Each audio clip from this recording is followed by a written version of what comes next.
യബേസ് തൻ്റെ സഹോദരന്മാരെക്കാൾ ഏറ്റവും മാന്യനായിരുന്നു. അവൻ്റെ അമ്മ അവനെ വ്യസനത്തോടെ പ്രസവിച്ചു എന്ന് പറഞ്ഞ് അവന് യബേസ് എന്ന് പേരിട്ടു. യബേസിന്റെ അർത്ഥം വ്യസനപുത്രൻ. എന്നാൽ അവൻ പ്രാർത്ഥിക്കുന്ന ഒരു വ്യക്തിയായിരുന്നു. യബേസ് തൻ്റെ ദൈവമായ യഹോവയോട് പ്രാർത്ഥിച്ചു, നീ നിശ്ചയമായി എന്നെ അനുഗ്രഹിച്ച് എൻ്റെ അതിരുകളെ വിശാലമാക്കണം. അനർത്ഥം എനിക്ക് വ്യസന കാരണമായി തീരാതെ വണ്ണം അപ്പൻ്റെ കരം എന്നോട് കൂടെ ഇരിക്കണം. അവൻ പ്രാർത്ഥിച്ചതൊക്കെയും ദൈവം അവന് നൽകി. ലോകം നമ്മെ ഒറ്റപ്പെടുത്തിയാലും എല്ലാവരാലും തള്ളപ്പെട്ടാലും ദൈവം നമ്മുടെ കൂടെയുണ്ടോ? അതിനപ്പുറം ഒന്നുമില്ല.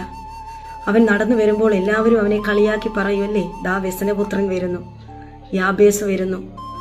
അവൻ്റെ അമ്മ പോലും ആ വ്യസനത്തിന് കാരണമായ ഒരു പേരവന് നൽകി.